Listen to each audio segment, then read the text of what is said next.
السلام عليكم ورحمة الله وبركاته. أهلا بيكم متابعين قناة الحكاية وما فيها. وزي ما عودناكم دايما بنجيب لكم أصل وتفاصيل كل الحكاية والموضوعات اللي تهمكم.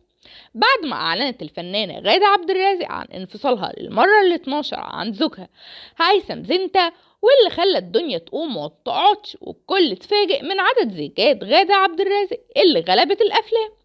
طبعا الإعلامية رضوى الشربيني ما عجبهاش الكلام ده بعد ما لقت غادة بقت ترند بسبب هجوم الناس الكبيرة عليها، فقررت تطلع وتعلق على الموضوع وتقول رأيها في عدد زيجات غادة المهول واللي الناس كلها بتعترض عليه. مش بس كده، لا دي كمان فاجأت الجمهور بمعلومة جديدة عن عدد زيجات غادة. طب يا ترى إيه اللي قالته رضوى الشربيني وايه العدد اللي فاجأت بيه الناس؟ ده اللي هنحكيه لكم بالتفصيل في الفيديو النهارده. بس الأول يا ريت تدعمونا، تشتركوا في القناة وتفعلوا الجرس عشان يوصلكوا كل جديد. طلعت الإعلامية رضوى الشربيني ودافعت عن غادة بشراسة، ووجهت رسالة لكل الناس اللي انتقدوها، وقالت لهم إن هم ما كانش ينفع أبدا إن هم يهاجموها بالشكل ده عبر وسائل التواصل الاجتماعي، وإن السبب غير مبرر أبدا، وهو بإن عدد زيجاتها وصل ل 12 واللي اتفاجئ بالجمهور. وده بعد طبعا ما أعلنت غادة وقتها عن طلاقها من مدير التصوير هيثم زنتة. وقالت رضوى الشربيني خلال فقرة في برنامجها هي وبس إن غادة عبد الرازق بقت ترند تويتر بقالها 48 ساعة، كل ده عشان اتطلقت للمرة ال 12 زي ما هم كاتبين على مواقع التواصل الاجتماعي. بس أحب أقول لكم إن المعلومة دي أصلا مش صحيحة، وهي اتجوزت 9 مرات بس. لا بصراحة يا رضوى فعلا انت فاجئتينا، 9 مرات قليل بصراحة، مش من حق الناس ان هم يعترضوا عليها.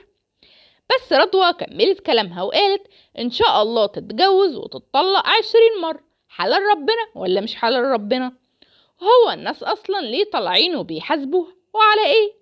حضرتك النهاردة لما غادة عبد الرازق كانت عايزة راجل تتسند عليه، حضرتك كنت سندها؟ واستشهدت رضوى بمثل شعبي وقالت قالوا للحرة اتجوزي واتطلقي، ما هي حر. رضوى معروفة دايما بمناصرتها لكل الستات والفنانات اللي بتواجه أزمات بتخصهم شخصيا والناس بتهاجمهم. برضو كان ليها موقف قبل كده مع الفنانة شيرين عبد الوهاب بعد ما رجعت لحسام حبيب، وقتها برضو طلعت وانتقدت الناس اللي بيتكلموا عليها وقالت ان كل واحد حر في اختياراته، وان حسام ما غلطش في شيرين ولا في كرامتها، فعادي انها ترجع له. من الواضح كده ان رضوى دايما واخده صف الستات بغض النظر عن اللي بيعملوه، او كان ده صح او غلط او ايه وجهة نظر الناس عنه. يا ريت تشاركونا بآرائكم وتقولوا لنا ايه رأيكم، شايفين كلام رضوى ازاي؟ وهل فعلا شايفين ان غادة حرة في عدد جوازاتها الكتير وان الناس ملهاش حق تنتقدها، خاصة ان الفنانات هم اللي بيخلوا حياتهم على المشاع كده؟ ده غير ان ممكن ناس كتير تقتدي بيها. ولا شايفين ان رضوى صح وان دي حياتها الشخصية وهي حرة فيها طالما بتعمل حاجة حلال؟ ولو عجبكم الفيديو يا ريت تدعمونا، تشتركوا في القناة، تفعلوا الجرس عشان يوصلكوا كل جديد.